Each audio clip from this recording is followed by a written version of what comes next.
பிடிக்கும் விவசாயிக்கும் மீன் பிடிக்கும் மீனவனுக்கும் பள்ளியில் படிக்கும் குழந்தைகளுக்கும் வேலை தேடும் இளைஞர்களுக்கும்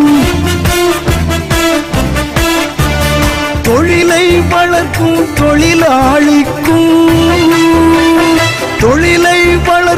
தொழிலாளிக்கும் துணையாய் என்றும் தோள்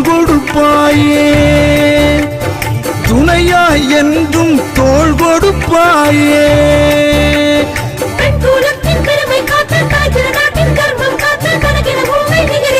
தங்க தலைவர் நாடாள வந்தவர் நரேந்திர மோடியின் நல்ல தலைவர்.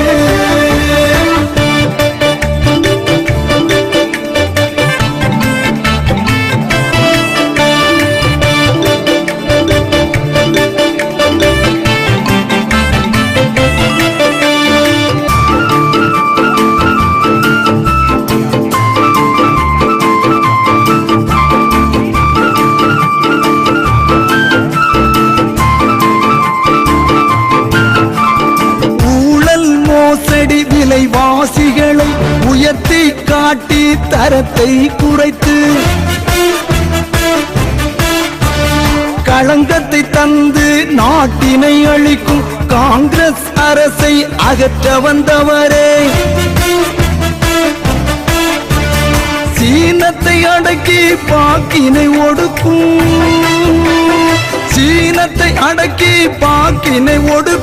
வல்லமை படைத்த வச்சிர தலைவா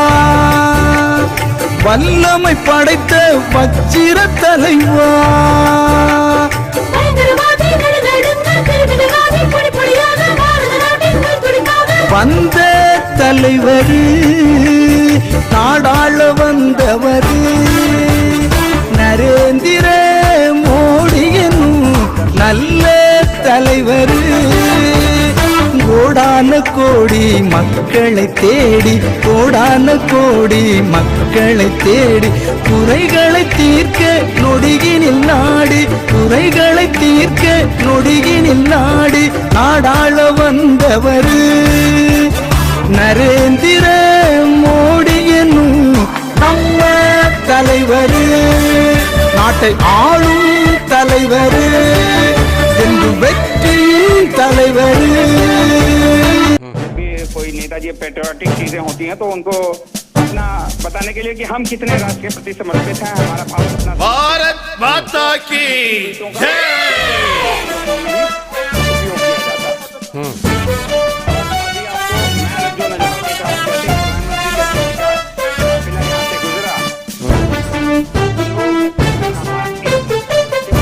ஆடாள வந்தவர் நரேந்திர மோடி என்னும் நல்ல தலைவர். நாடாள வந்தவர் நரேந்திர மோடி என்னும் நல்ல தலைவர். கோடான கோடி மக்களை தேடி குறைகளை தீர்க்க நொடியினில் நாடி நாடாள வந்தவர் நரேந்திர மோடி என்னும் நல்ல தலைவர்.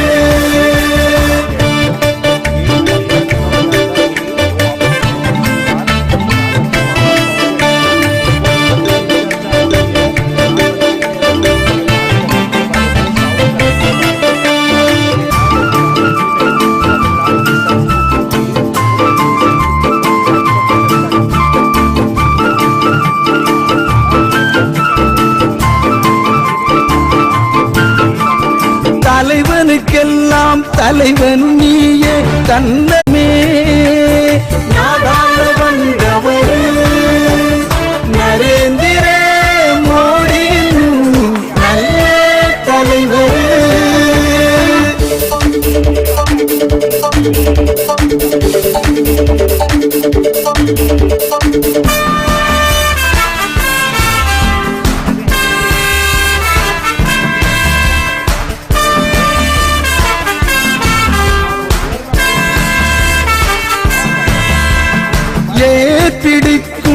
விவசாயிக்கும் மீன் பிடிக்கும் மீனவனுக்கும் பள்ளியில் படிக்கும் குழந்தைகளுக்கும் வேலை தேடும் இளைஞர்களுக்கும் தொழிலை வளர்க்கும்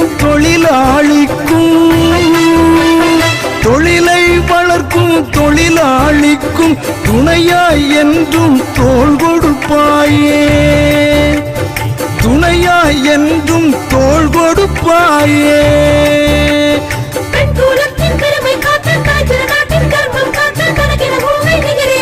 தங்க தலைவர் நாடாள வந்தவர் நரேந்திர மோடியின் நல்ல தலைவர்.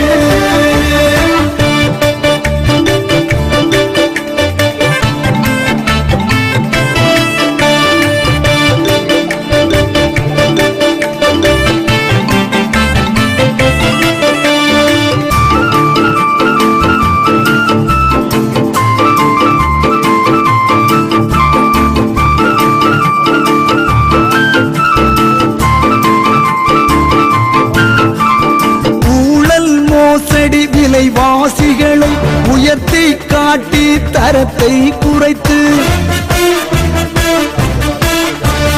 களங்கத்தை தந்து நாட்டினை அழிக்கும் காங்கிரஸ் அரசை அகற்ற வந்தவரே. சீனத்தை அடக்கி பாக்கினை ஒடுக்கும்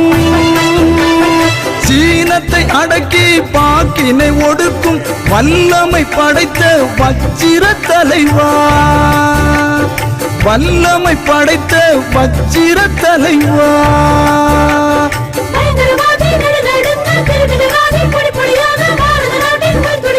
வந்த தலைவர் நாடாள வந்தவர் நரேந்திர மோடியின் நல்ல தலைவர்.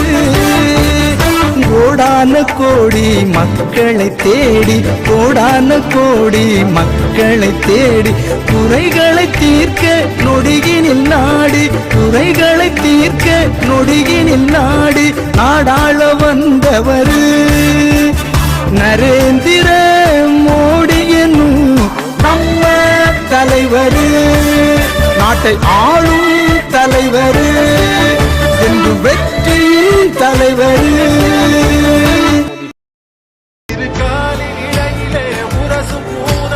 வாழ்க்கை போதும் அழகா எதிர்காணும் யாவுமே தீண்ட தூண்டும் அழகா நானே நானாயிருப்பேன் நாளில் பூராய் வசிப்பேன் போலே வாழ்ந்தே சலிக்கும் வாழ்வை மறுக்கிறேன் வாகாய் வாகாய் வாழ்கிறேன்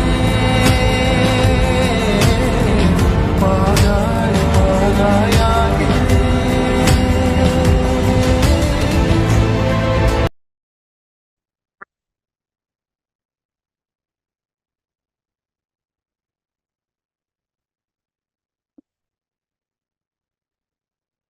Vanakkam. This is Madurai Manonmani from Lotus News. Today, we have invited an expert on Hinduism, Sugant Kannan from America, to talk about the latest developments on Raman. Sugant Kannan is a Tamil origin businessman currently living in Miami, Florida, USA. A graduate of #1 business school in the world, Wharton. He runs his own management consulting business in healthcare and real estate. Coming from Vedic family, he is an expert in Hindu traditions. He conducts presentations, corporate training, and consulting using traditional Hindu principles. He looks at people's career growth and business development and suggests Vedic-based solutions. He is the founding chairman of the American STEM Institute, an organization focused on bringing innovative business ideas, concepts, and startups from India to the United States.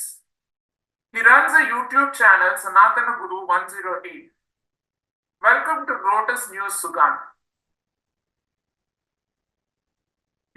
currently based in the United States, the Western Hemisphere. How was the celebration in the Western countries of the Ram Mandir?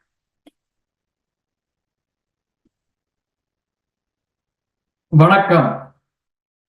Ram Mandir Prana Pratishtana, which took place in Bharat Desam, is a global event. Like Jeff Bezos, founder of Amazon, said, 21st century is going to be India's century. In United States, Ramayana chanting, singing, and bhajans took place in temples across the country. Live feed of the Prana Pratishtana was projected in Times Square in New York City. In Texas, over 100 Rama Bhaktas in their Tesla cars arrived in a big field using the innovative music-based light system in their cars. They organized a unique light show by playing Hindu music. All over the United States, more than 50 car rallies were organized with enthusiastic participation from the community. In Paris, France, a special Ram Rath Yatra was organized, concluding at the Eiffel Tower. In New Zealand, political leaders and ministers in the ruling government chanted Jai Shri Ram and attended a live show. Lot of celebrations in countries around the world like United Kingdom, Australia, Kenya, Mauritius, Canada, and South Korea. So the celebration in the Western Hemisphere was joyous, and people are talking about how grand the function was. This event generated a lot of good, positive energy at the global level.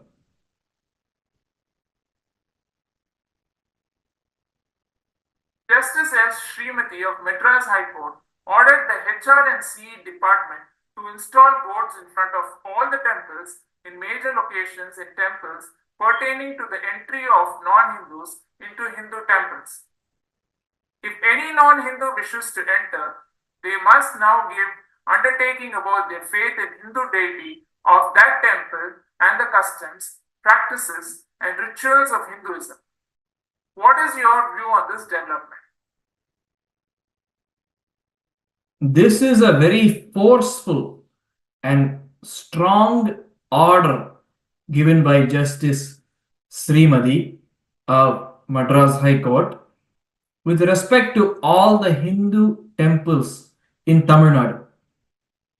It is a well thought out judgment that represents the sentiments and feelings of Hindus without impinging on the rights of others.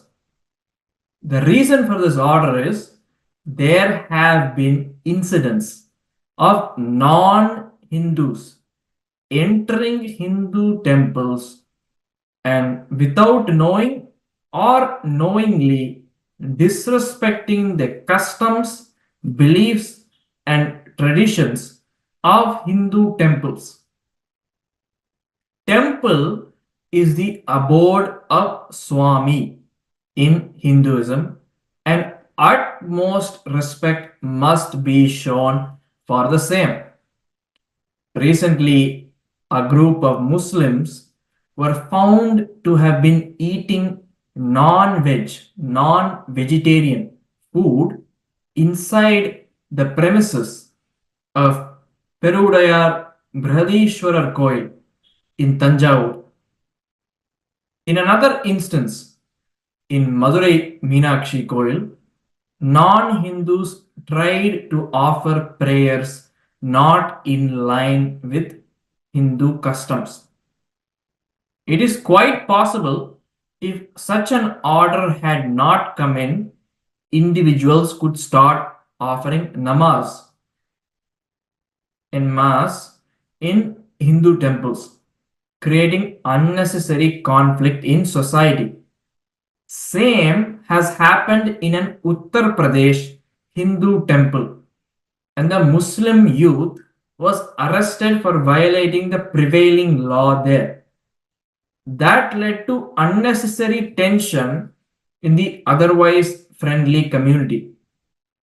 So, the ruling by the justice affirms the constitutional rights of Hindus to conduct their prayers in their temple without any hindrance.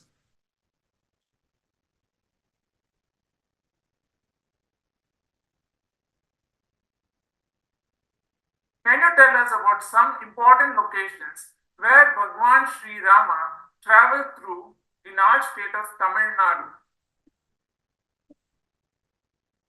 Sure, Bhagavan Sri Rama has blessed the Tamil Nadu region with his holy presence in several locations. To name a few, Vaidishwaran Goil in Mailadurai district. Here, Rama came across the dying Jatayu. Jatayu informed Rama about Sita's abduction by Lankeshwaran and took his last breath. Rama performed Jatayu's last rites here, and in the temple there is a tank called the Jatayu Kundam. Another place is Mudigondan, a village in Tiruvarur district.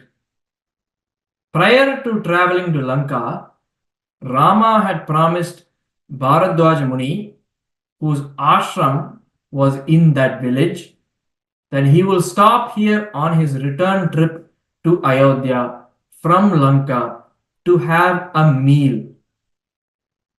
After Rama defeated Ravana on his journey back to Ayodhya, per his promise, he stopped at Bharadwaja Muni's ashram. Here, Bharadwaja Muni coronated Rama and happily had the coronation darshanam. That is the reason that village is called Mudi Kondan, meaning the place where Rama first got his crown. The trust has chosen the Ram Lalla Virajman idol made of black granite in South Indian sculpture style, whereas temple architecture is of North Indian style. How do you think Hindu devotees from different parts of India feel about this? The beauty of the Ayodhya Ramar Koil is its focus on unifying Hindus from North and South India. While the temple is built in Nagara architectural style, the deity chosen is of Dravidian style. Granite stone has the highest resistance against elements that come in contact with it. So, by having Bhagavan Ram Lalla made of granite stone, the symbolism is Hindus from Bharat can and will withstand any undue forces coming at them from anywhere in the world. Bhaktas who had darshanam in person of Ram Lalla so far mention they felt the presence of life in the statue when they had their darshanam.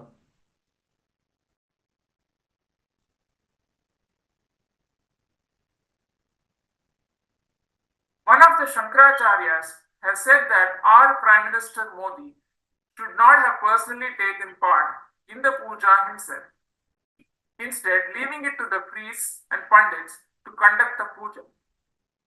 Was it appropriate for Prime Minister Modi to perform the puja?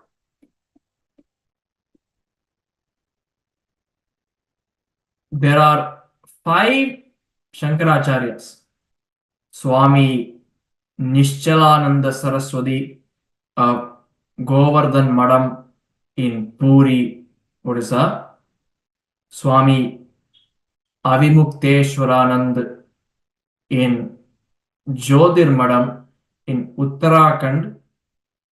Swami Sadananda Saraswati of Dwaraka Madam in Dwaraka, Gujarat. Swami Bharati Tirtha of Sringeri Madam in Sringeri, Karnataka, and Sri Vijayendra Saraswati Swamigal of Kanji Madam in Kanjipuram, Tamil Nadu. So, out of the 5 Shankaracharyas, 3 gave their support and full blessings for the function. Only one, Puri's Swami Nishchalananda Saraswati, opposed Modi performing the puja. I respectfully disagree with his views.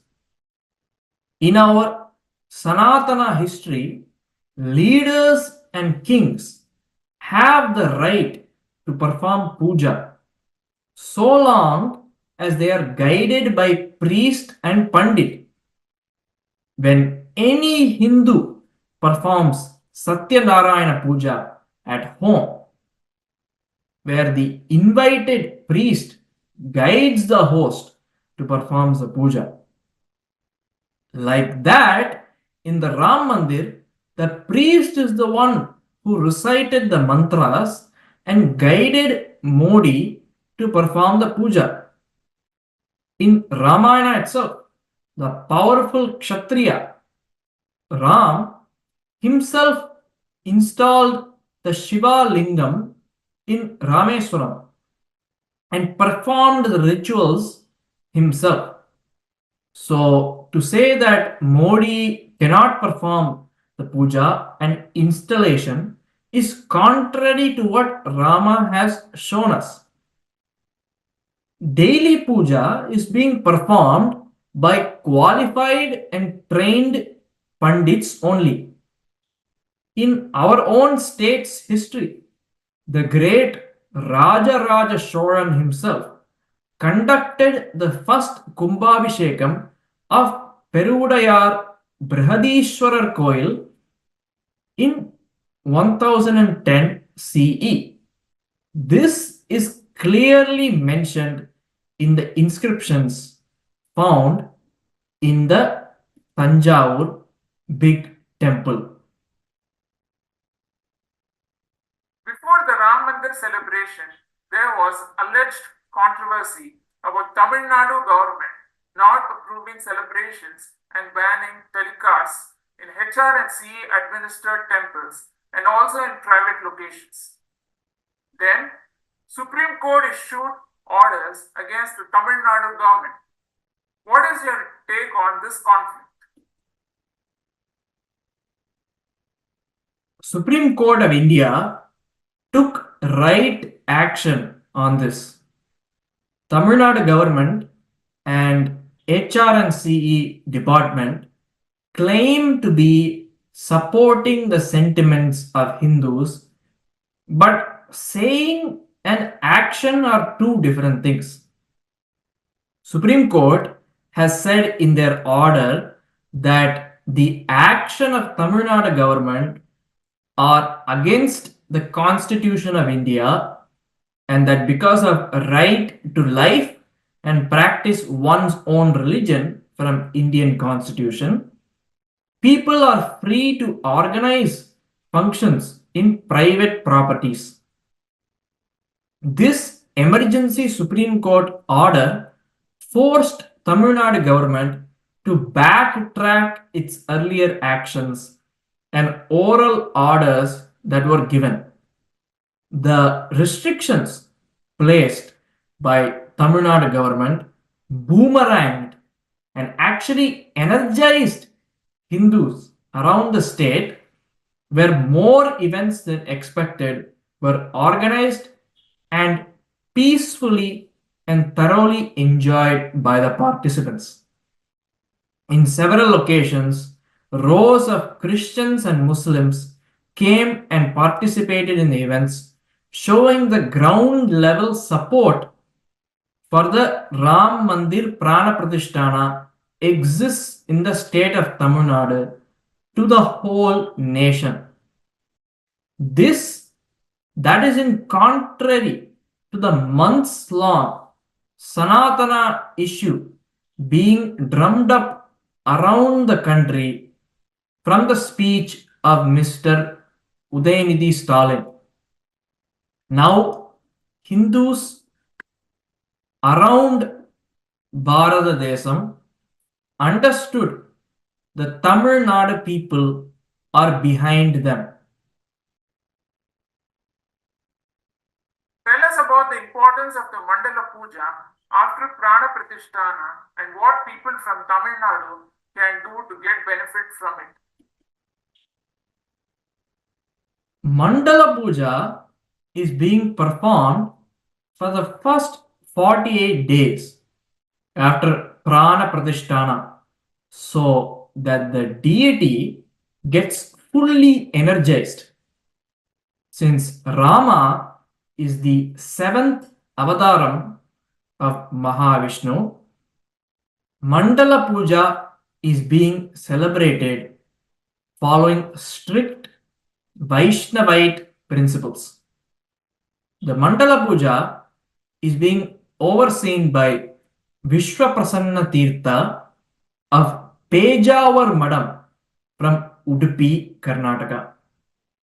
If possible, it is highly encouraged that bhaktas and devotees from Tamil Nadu and the rest of Bharata Desam travel to Ayodhya within this Mandala Puja period to receive the blessings from Ram Lalla due to the highly supportive and efficient local administration of Uttar Pradesh under Chief Minister Yogi Adityanath.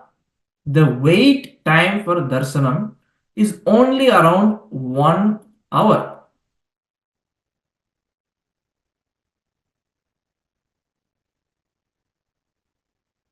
There has been controversy about Ram Mandir Prana Pratishtana, with one of the Shankaracharyas saying that it happened before the conclusion of the construction of Ram Mandir and that is against custom. What is your take on that? Is he correct or incorrect? Only one Shankaracharya has indicated his displeasure about the Prana Pratishtana happening before the conclusion of construction. Swami Avimukteshwaranand of Uttarakhand Jyotir Madam. But to understand why he is doing this, your TV's network's audience needs to know a little bit about Madam politics. You know, similar to political parties with differing views, in Madam also, since there are humans also involved, there were always disagreements and disputes throughout the history of Sanatana. One of the trustees of the Ram Janmabhoomi Trust is Vasudevanand Saraswati, who lost a court case against the Jyotir Madam. So, Jyotir Madam's Sankaracharya is upset that the Ram Janmabhoomi Trust is having a sadhu who was previously in conflict with Jyotir Madam on their board of trustees. The priests for the Prana Pratishtana, Ganeshwar Shastri Dravid and Lakshmikant Madhuranath Dikshit, have cited passages from the Narada Purana to support the fact that the consecration can proceed once the sanctum sanctorum or the Garbhagriha of the temple is constructed, which we all know is completed before the Prana Pratishtana.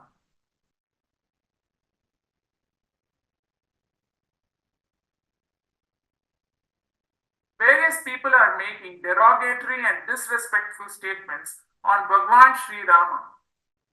What is your message to Hindus on how they should react?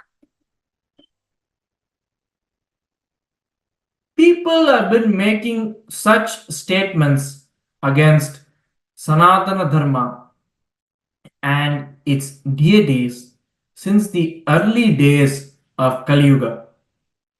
But Hindus are always focused on their bhakti, which is unwavered by this non-frequential insults by others. The bhakti frequency of Hindus are undisturbable by any distraction and denigration by anyone. When any such instances occur, anyone can message me on WhatsApp US number +1 954 999 3271 +1 954 999 3271 with the proof of the same. I will pass it on to the right people to see if there is a need for legal action, and if needed, they will proceed with it. New Indian Penal Code IPC Act called Bharatiya Nyaya Sanhita has many provisions for ensuring those who cross limit are punished legally with fine and imprisonment.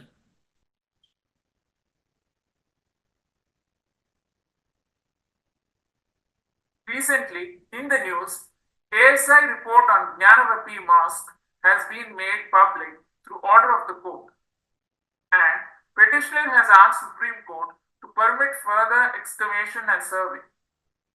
Is it a good idea to continue to build on Ram Mandir and reclaim other divine sites important for Hindus? This is a good question. Recently, the district court judge has passed another order permitting Hindus to offer worship in the previously barricaded area, and the local district administration has made arrangements and the puja has begun. The way these divine site reclamations are happening is a good idea. They are primarily happening through the courts, where all the interested parties with appropriate legal standing or locus standi are given due opportunity to be heard. Then learned judges are making well thought out and informed decisions based on the facts and the law. Bhaktas are very happy that important sites for Hinduism, which were thousands of years old, are slowly brought back to life, while allowing other religion people also their own space for their prayers.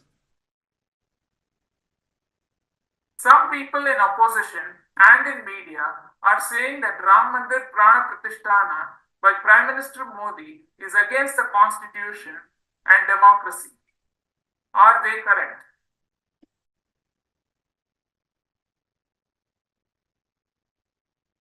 They are very incorrect in their understanding of the Indian constitution and democracy. The Prana Pratishtana is happening based on the Supreme Court of India's judgment and verdict given in the Ram Janmabhoomi case.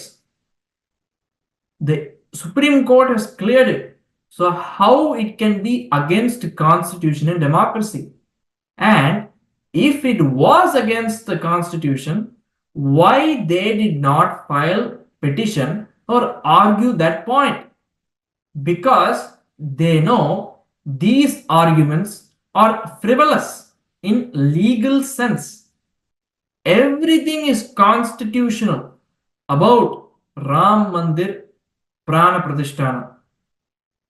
It was great talking to the people of Tamil Nadu and Bharata Desam and Hindus around the world through Lotus TV. Namaskaram.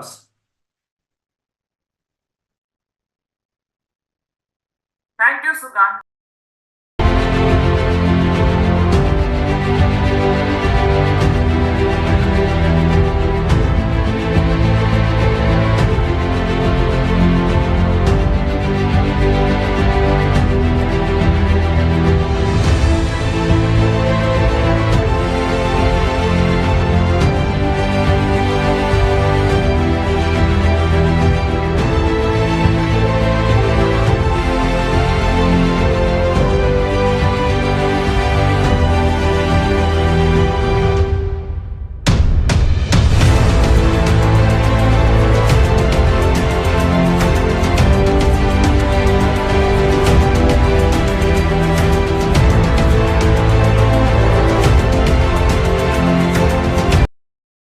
நம் நாட்டின் நிதியமைச்சர் நிர்மலா சீதாராமன் அவர்களே வணக்கம். பாஜகவுடைய மாநில மகளிர் அணி பொருளாளர் மாலினி ஜெயச்சந்திரன் அவங்க ஜல்லி கல்லு 2000 ரூபாய் 3000 ரூபாய்க்கு விற்பனை செய்யும் தொழில செஞ்சுட்டு இருந்தாங்க. பாஜக கட்சியில எப்ப சேர்ந்தாங்களோ அதுக்கப்புறம் 3000 கோடி மதிப்பிலான சொத்து மாலினி ஜெயச்சந்திரனுக்கு எப்படி வந்துச்சு? அந்த பணம் எல்லாம் ஏன் அப்ப விட்டு பணம்? உங்களுடைய வருமான வரித்துறை கண்டுபிடிக்காதது, உங்களுடைய அமலாக்கத்துறை கண்டுபிடிக்காதது, உங்க சிபிஐ கண்டுபிடிக்காதத மாலினி ஜெயச்சந்திரனுடைய 3000 கோடி சொத்தை நாங்க கண்டுபிடிச்சு அதுல 1500 கோடி சொத்து மதிப்பிலான ஆவணங்களோட வருமான வரித்துறை அலுவலகத்துல புகார் கொடுத்து வச்சிருக்கிறேன். மத்திய நிதி அமைச்சரான நீங்க பணப்பதுக்குல கண்டுபிடிச்சு மணி லாண்டரிங் பண்ணவங்களை கண்டுபிடிச்சு ஆவணங்களோட புகார் கொடுத்த இந்த வீரலட்சுமியை அழைச்சி பாராட்டாம வெகுமதி அளிக்காம யாரு பணப்பதுக்குல ஈடுபட்டாங்களோ யாரு மணி லாண்டரிங் செஞ்சாங்களோ அவங்கள பக்கத்துல நிக்க வச்சு சால்வை போட்டு பாராட்டி பாதுகாப்பு கொடுக்கறதுக்கு என்ன காரணம்? 1500 கோடி நான் கண்டுபிடிச்சு கொடுத்த பணம் 1500 கோடி பாஜக காரனுடைய அப்ப விட்டு பணமா? மத்திய நிதி அமைச்சரான நீங்க முறை தவறி நெறி தவறி நடக்கலாமா? இதுதான் நீங்க கருப்பு பணத்தை ஒழிக்கிற லட்சணமா? எனக்கு தேவை நான் கண்டுபிடிச்சு கொடுத்த பணம் எவன் அப்ப விட்டு பணம்னு எனக்கு தெரிய வரணும். தமிழ்நாட்டு மக்களுக்கு நீங்க சொல்லணும். அப்படி இல்லனா வருமான வரித்துறை தமிழகத்துல ஒருதலை பட்சமா செயல்படுதுன்னு நான் சென்னையில் உள்ள அமலாக்கத்துறை அலுவலகத்தையும் வருமான வரித்துறை அலுவலகத்தையும் பூட்டு போட போராட்டத்தை முன்னெடுத்து தர்ணா போராட்டத்தில் ஈடுபடுவேன் என்பதை இந்த எச்சரிக்கையா விடுக்கிறேன்.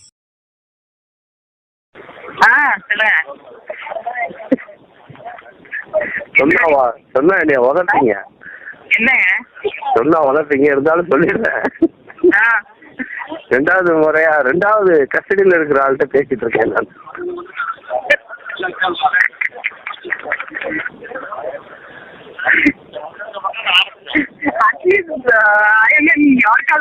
Yes, ma'am.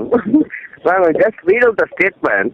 See, it is in line, ma'am. I just suggested the boss. Boss said, okay. I just wanted to keep it, ma'am. 10/2/2011 அன்று நான் விடுத்த அறிக்கையில் 2007-2008 ஆண்டில் மத்திய தொலைத்தொடர்பு துறையால் ஒதுக்கப்பட்ட 2G அலைக்கற்றை விவகாரத்திற்கும் 2009 ஆண்டில் கலைஞர் தொலைக்காட்சி மற்றும் விநியோக நிறுவனத்துக்கும் இடையே நடந்த கடன் பரிவர்த்தனைக்கும் எந்தவித தொடர்பும் கிடையாது என்றும் விநியோக நிறுவனத்திடமிருந்து கடனாக பெறப்பட்ட 200 கோடி ரூபாய் கலைஞர் தொலைக்காட்சி நிறுவனத்தால் திருப்பி தரப்பட்டு விட்டது என்றும் அந்த தொகைக்கான வட்டி 31 கோடி ரூபாய் கொடுக்கப்பட்டது என்றும் இந்த பரிவர்த்தனை முழுவதும் வருமான வரித்துறைக்கு தெரியப்படுத்தப்பட்டு அதற்கான வரியும் முறையாக செலுத்தப்பட்டுள்ளதும் தெரிவித்திருந்தேன். இதற்கு பிறகும் இந்த கடன் பரிவர்த்தனை குறித்து மத்திய புலனாய்வுத்துறை நீதிமன்றத்திலே குறிப்பிட்டுள்ளது. எனவே மத்திய புலனாய்வுத்துறைக்கோ வருமான வரித்துறைக்கோ எந்த விதமான சந்தேகம் இருக்குமானால் அவர்கள் எப்போது வேண்டுமானாலும் கலைஞர் தொலைக்காட்சி நிறுவனத்தின் ஆவணங்களையும் கணக்குகளையும் சரிபார்த்து தெரிந்து கொள்ளலாம். அதுல எங்களுக்கு எந்த விதமான ஆட்சேபனையும் இல்லை. சரத்குமார் நிர்வாக இயக்குனர், கலைஞர் தொலைக்காட்சி. Actually, we are preempting it மாதிரி வந்துரும். Yes ma'am. Good. வீசல மண்ணு ஓட்டல Okay ma'am. Public will think, at least general public will think that these ones are ready, they have already given, what if they come? There is also 10%. Ma'am? We are also preparing them, alla. ஆமா and 10% fellows will say that இதெல்லாம் setup னு. ஆமா அது எப்படி சொல்லதான் போறான். At least 70% fellows will say that Kalaignar TV surprise னு சொல்றதுக்கு பதிலா நம்ம ஏற்கனவே திறந்த புத்தகம்னு சொல்லிட்டோம். இத வாசிட்டு இப்ப படிச்சுட்டு போனாங்க லைப்ரரி அப்படின்னு சொல்றோம். Invitation I just suggested, the boss said okay. I'll take your opinion also. It's better, ma'am? Yeah, it's definitely better than what he was saying. Yes. Because he is trying to be so funny. He's saying they come at this time, that time nobody will know and all. They will tip off and come, ma'am. Definitely. ஆமா அதுவும் correct. This is better. நம்ம ஆளுங்க இருப்பாங்க வேற.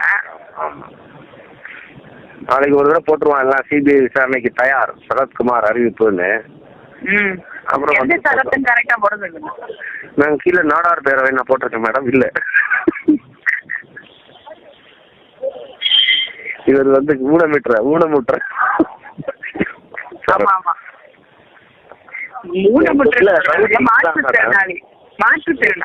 Sorry madam. எங்க ஊர்ல எல்லாம் எங்க டிபார்ட்மெண்ட்ல 2 ரவுடிக்கு 2 கிரிமினலுக்கு ஒரே பேர் இருந்தா ஒரு அடைமொழி கொடுத்துருவோம்.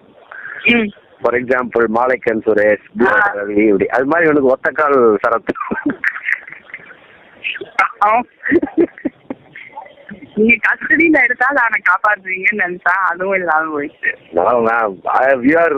You are the only guardian angel to him, but I am assisting in little whatever way I can. அவ்வளவுதான். நான் தானே மேடம். நீங்களும் அவன் 2 பேரை சேர்த்து. சரி madam.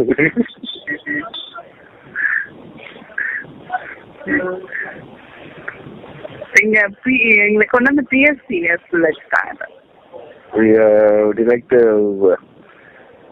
stay there only, or should I ask them to organize some other place?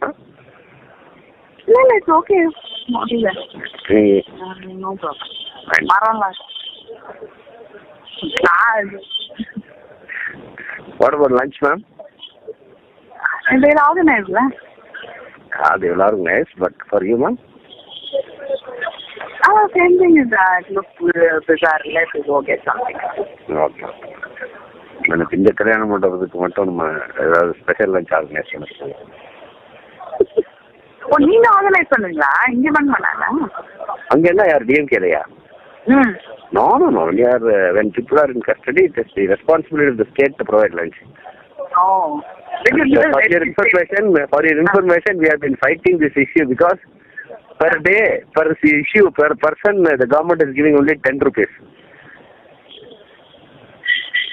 இதுல கூட சாப்பாடு வாங்கி கொடுத்தீங்க. அதான் madam, we have been fighting this issue. எங்க முடியாது. That is why all these fellows they go and take from hotels and all. இந்த மாதிரி மேட்ச் அரஸ்ட் இருக்கும் போது சரவணா போன மட்டும் எடுத்துக்குவானுங்க எங்க ஆளுங்க. That's a good idea. Actually, food from there is not too bad. ஆமா. இல்ல நீ குடுக்குறியா இல்ல உனக்கு சாப்பாடு தரவான்னு கேட்பானுங்க. அவனை போய் அவன் உடனே கொடுத்துருவான். 10 ரூபாய் ரொம்ப அநியாயம் இல்ல? ஆமா மேடம். ஏதாவது பண்ணுங்க. நீங்க ஒரு கிச்சன் ஆரம்பிச்சிருங்க police. Actually, my suggestion was that centralized kitchen, but DG is not accepting. My suggestion is both for them as well as personnel on duty. That's a good idea. Yes. நான் டிஜி அனுபவம் பண்ணிடுறேன் madam. நீங்க என்ன ஆக்குங்க மறந்துடாம டிஜியா. நீங்க தான் என்னோட எதிர்காலத்துல சொல்றேன்னு இருக்கீங்க. சொல்லிட்டேன் மேடம். என்னது? அதுல மன்னர் வழி ஆட்சின்ட்டான். ஐயோ அதெல்லாம் வேணாம். நான் அப்புறமா வீட்டுக்கு வந்த அப்புறம் அதுல சேர்ந்துறேன். சரி மேடம். Okay madam.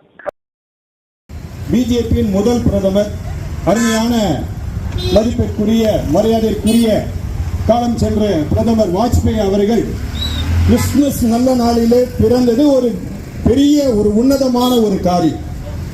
இதுவே பிஜேபிக்கு ஒரு நல்ல ஒரு முன் உதாரணம். அதாவது அருமையான பிஜேபி என்பது ஒரு சாதாரண கட்சி அல்ல. கடினத்தோடு உழைத்து முன்னேறி கொண்டிருக்கின்ற ஒரு அருமையான ஒரு கட்சி. யாரையும் ஏமாற்றி பிழைக்கின்ற ஒரு கட்சி அல்ல. பாருங்க, சொந்த பணத்திலே வாழக்கூடிய, சொந்த காசை செலவு செய்யக்கூடிய ஒரு மாபெரும் கட்சி தான் பிஜேபியின் கட்சி. இதுவே ஒரு உதாரணம். வேற தமிழகத்திற்கு ஒரு அருமையான ஒரு அமைச்சர் என்று சொல்லக்கூடியவர் ஒருவர் இருக்கின்றார். அவர் ஒரு பிளே பாய். பிளே பாய்னா இங்கிலீஷ்ல என்னன்னு சொல்லுவாங்க, அர்த்தம் எல்லாருக்கும் புரியும். இங்கெல்லாம் படித்தவங்க தான் எல்லாருமே. படித்தவர்களுக்கு நன்றாக புரியும் பிளே பாய்னா என்ன என்று சொல்லி. இந்த பிளே பாய் என்ன சொல்றாரு, சமத்துவ கிறிஸ்துமஸ் விழா அப்படின்னு சொல்றாரு. எல்லா மதமும் சம்மதம் அப்படிங்கிற. அது எப்படியா எல்லா மதமும் சம்மதம் ஆகும் உனக்கு?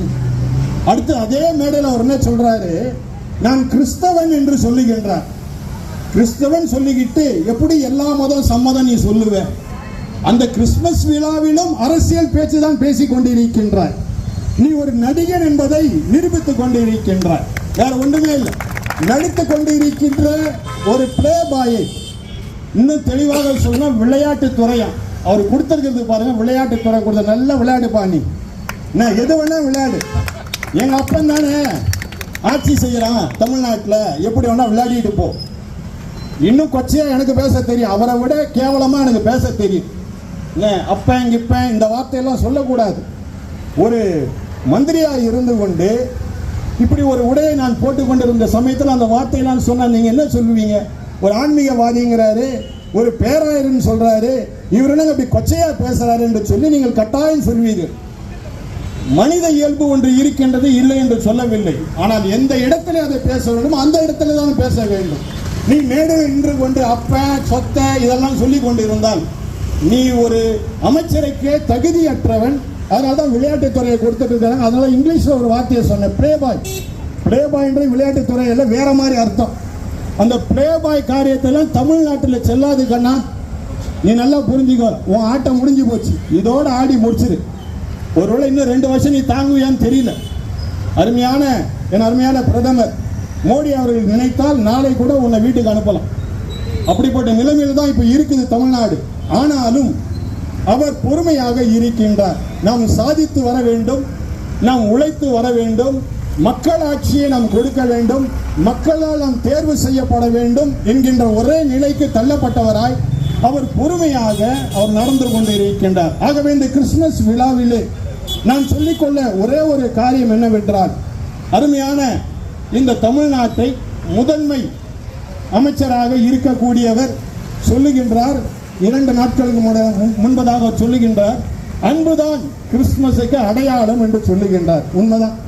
இயேசு கிறிஸ்து அன்பு மட்டும்தான் செலுத்துகின்றார்.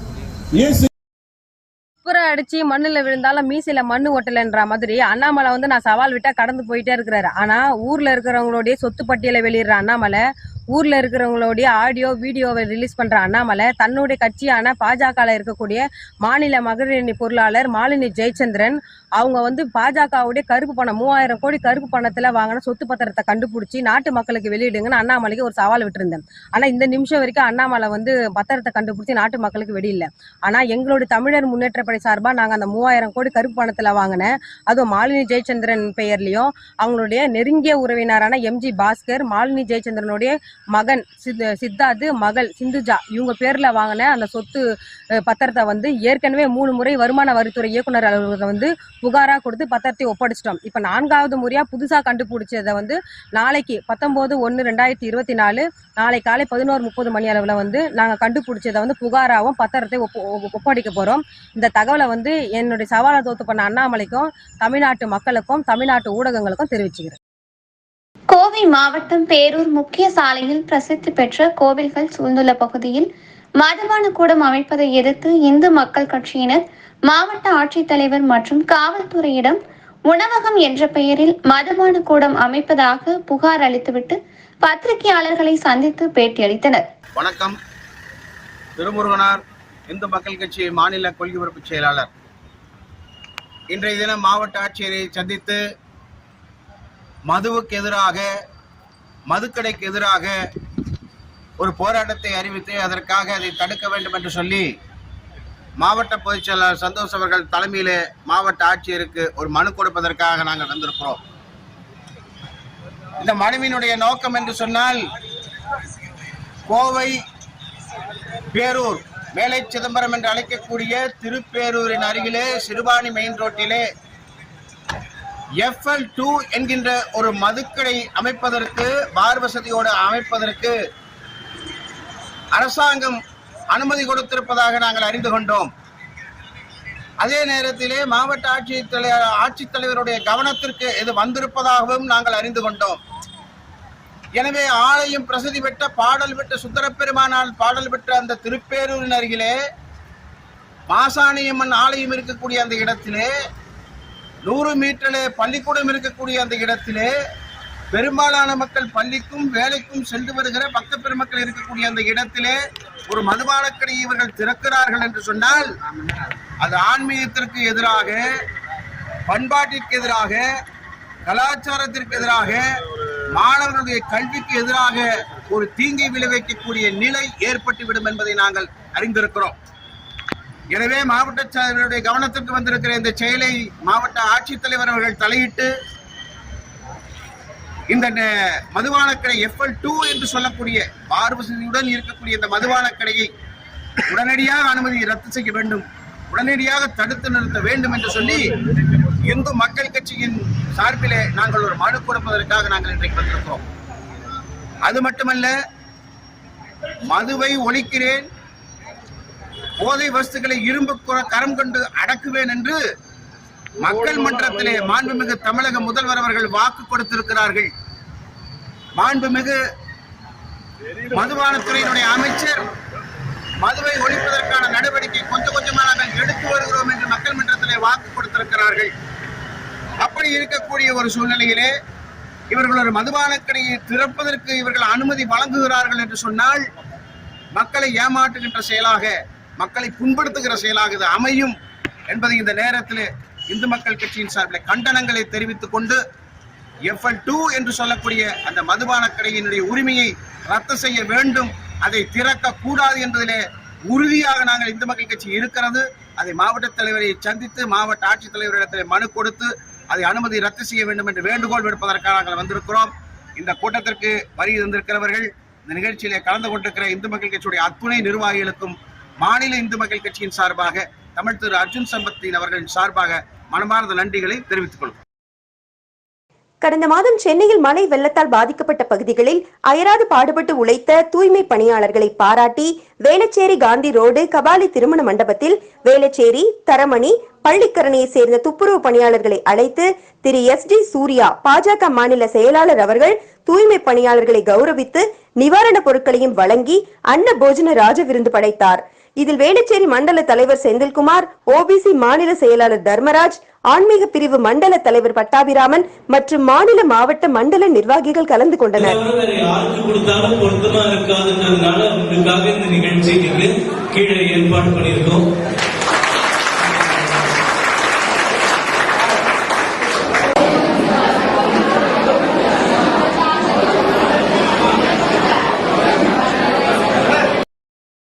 நாங்கள் என்றுமே BJP தான், உடம்பில் பச்சை குத்தி சபதம் எடுத்த இளைஞர்கள்.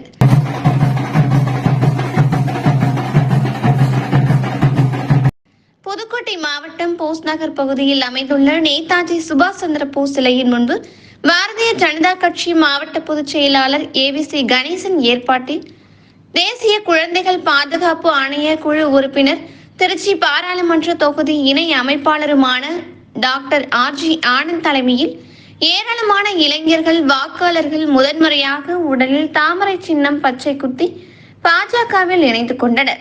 40 நமதே என்ற சொல்லுக்கு எதிராக நாளை 420 நமதே என்பதற்கு ஏற்ப வருகிற பாராளுமன்ற தேர்தலில் மீண்டும் மோடிஜியை பாரத பிரதமர் ஆக்குவோம் என்று உறுதிமொழி எடுத்துக்கொண்டனர். உடலில் தாமரை சின்னத்தை பச்சை குத்திய இளைஞர்களுக்கு மேலதாளங்களுடன் சிறப்பான வரவேற்பு அளித்து பாராட்டினர்.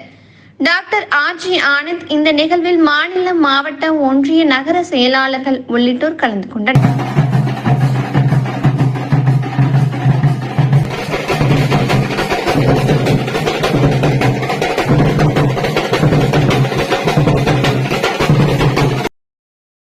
பத்திரிகை தர்மத்தை முதலில் பத்திரிகையில் கடைபிடிக்கணும்.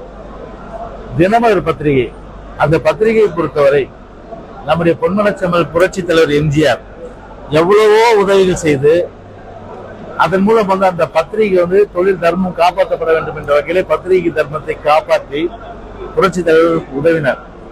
ஆனால் இன்றைக்கு பிஜேபியை தலையில் தூக்கி வைத்துக் கொண்டு ஜீரோவாக இருக்கின்ற அண்ணாமலையை தலையை தூக்கி வைத்துக் கொண்டு இன்றைக்கு அண்ணாமலைக்கு துதிப்பாடு, அதுல எங்களுக்கு மாறுபட்ட கருத்து இல்லை. ஏன்னா தினமலர் பத்திரிகை அவங்க பத்திரிகை தினமலர் ஒரு தனிப்பட்ட பத்திரிகை, அது யாரோட துதிப்பாடு எழுதிக்கிட்டோம், அதுல எங்களுக்கு மாறுபட்ட கருத்து இல்லை. ஆனால் ஜீரோவா இருக்கின்ற பிஜேபிக்கு ஒரு பெரிய அளவுக்கு முக்கியத்துவம், ஜீரோவா இருக்கின்ற அண்ணாமலைக்கு ஒரு பெரிய அளவுக்கு முக்கியத்துவம் கொடுத்து அவர் எழுதுகிறார். ஆனால் எங்கள் இயக்கத்தை பொறுத்தவரை 2 கோடிக்கு மேற்பட்ட தொண்டர்களோடு கழகத்துடைய பொதுச் செயலாளர் அண்ணன் எடப்பாடி தலைமையிலே ஒரு எழுச்சியோடு இன்றைக்கு கழகம் இன்றைக்கு ஒரு வெற்றி நடை போடுகின்ற ஒரு நிலை இங்கே பார்த்திருப்பீங்க. நீங்க எந்த அளவுக்கு கிட்டத்தட்ட சென்னை மண்டலம், அதே போன்று வேலூர் மண்டலம், அதே போன்று இப்ப விழுப்புரம் மண்டலம், மாலை சேலம் மண்டலம், நாளை மறுநாள்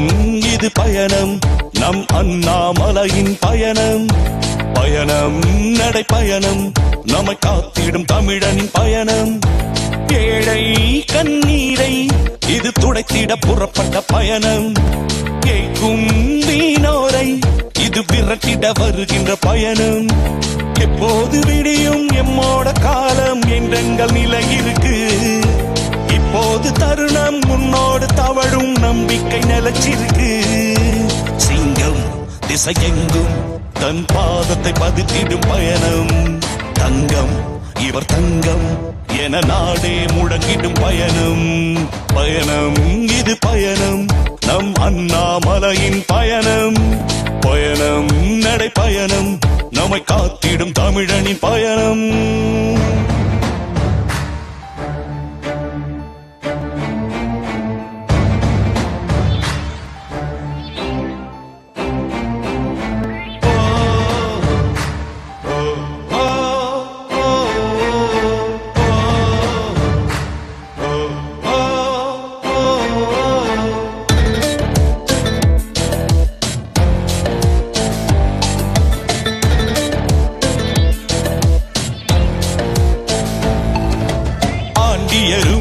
சேரர் பல்லவ சோழர்களும் சேர்ந்தே பிறந்திட்ட ஓருருவம், அண்ணாமலையே உந்தன் முகம், கார்முகிலும் கானம் பாடிய கூட வரும் காலம் எமக்கு தந்தவரம், தங்கத் தலைவா உந்தன் குணம், பாதை முழுதும் பாசங்கள் மலரும் தடைகளினி இல்லை, தமிழகம் உன் கையில் வா தலைவா, பயணம் இது பயணம், நம் அண்ணாமலையின் பயணம், பயணம் நடை பயணம், நம்மை காத்திடும் தமிழனின் பயணம்.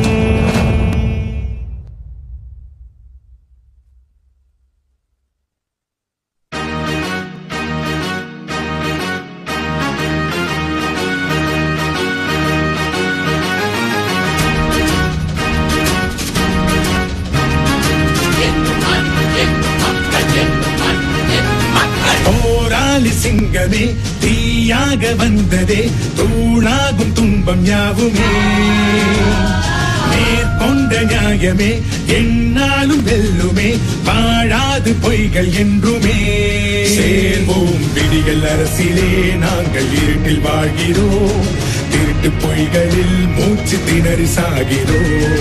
கனிம வளங்களை தினமும் திருடி விற்பதா, குடும்ப ஆட்சியில் தலை குனிந்து நிற்பதா? பொய்கள் வழிப்பறி இங்கு புதிய மாடலா, கொலையும் நடுங்குதே என்றும் இரவு பாடலா. புரட்சி பேசிடும் இந்த திருட்டு கூட்டத்தை விரட்டி ஓடவே எங்கள் வேங்கை வந்ததே.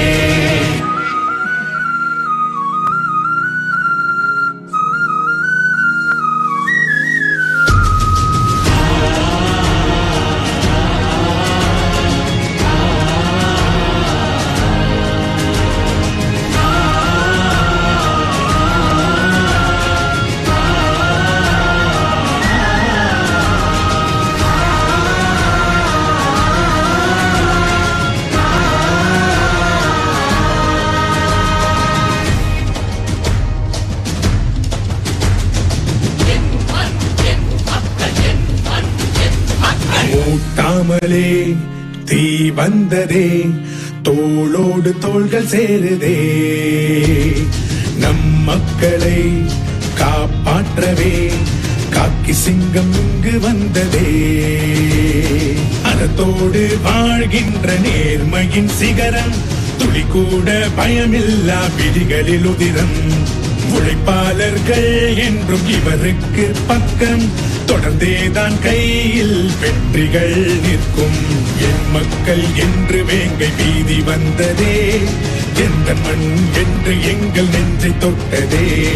காக்கி சிங்கம் வார்த்தை கேட்டு ரத்தம் ஊறுதே, தீமை பார்த்து நியாயம் கேட்க தெம்பு ஏறுதே. என் மக்கள் என்று வேங்கை வீதி வந்ததே, எந்த மண் என்று எங்கள் நெஞ்சை தொட்டதே. காக்கி சிங்கம் வார்த்தை கேட்டு ரத்தம் ஊறுதே, தீமை பார்த்து நியாயம் கேட்க தெம்பு ஏறுதே.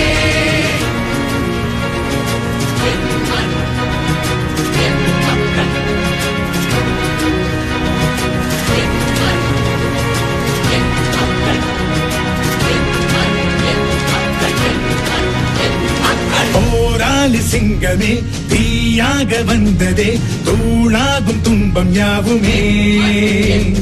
நேர்கொண்ட நியாயமே என்னாலும் வெல்லுமே, வாழாது பொய்கள் என்றுமே. சேர்வோம் விடிகள் அரசிலே நாங்கள் இருட்டில் வாழ்கிறோம், திருட்டு பொய்களில் மூச்சு திணறி சாகிறோம். கனிம வளங்களை தினமும் திருடி விற்பதா, குடும்ப ஆட்சியில் தலை குனிந்து நிற்பதா?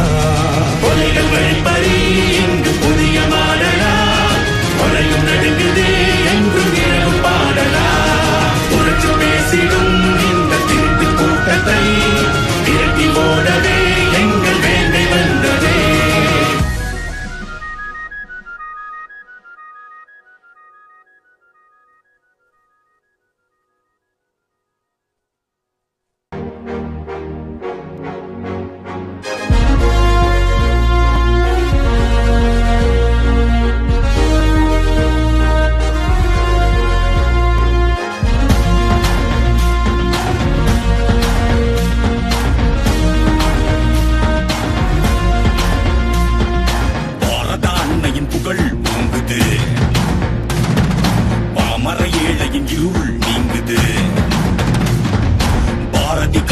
பாதையிலே சாரதி ஓட்டிய தேரினிலே நாமும் போகலாம், 40ஐயும் வெல்லலாம். நாமும் போகலாம், 40ஐயும் வெல்லலாம். இனி ஒரு விதி படைக்க இமயத்தில் நம் கொடி பறக்க. இனி ஒரு விதி படைக்க இமயத்தில் நம் கொடி பறக்க. கைகளை உயர்த்தி கத்தி சொல்லுவோம், பாரத் மாதா கி ஜெய், பாரத் மாதா கி ஜெய், பாரத் மாதா கி ஜெய், பாரத் மாதா கி ஜெய், பாரத் மாதா கி ஜெய், பாரத் மாதா கி ஜெய், பாரத் மாதா கி ஜெய், பாரத் மாதா கி ஜெய். கருப்பு பணம் இருக்காது, நீ கட்டளை இட்டால் திறக்காது. இனி வாரிசு அரசியல் நடக்காது, வரலாறு எதையும் மறக்காது. இனி ஒரு விதி படைக்க இமயத்தில் நம் கொடி பறக்க. இனி ஒரு விதி படைக்க இமயத்தில் நம் கொடி பறக்க. கைகளை உயர்த்தி கத்தி சொல்லுவோம், பாரத் மாதா கி ஜெய்,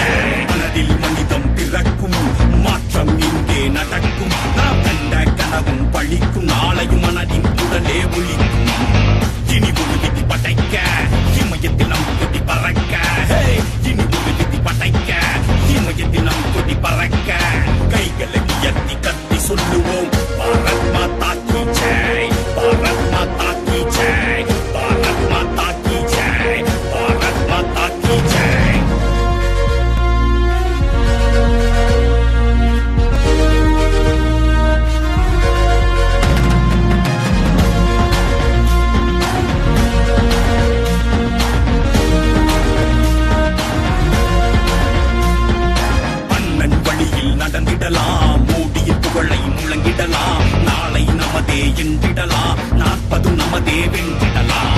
இனி ஒரு விதி படைக்க இமயத்தில் நம் கொடி பறக்க. இனி ஒரு விதி படைக்க இமயத்தில் நம் கொடி பறக்க. கைகளை உயர்த்தி கத்தி சொல்லுவோம்.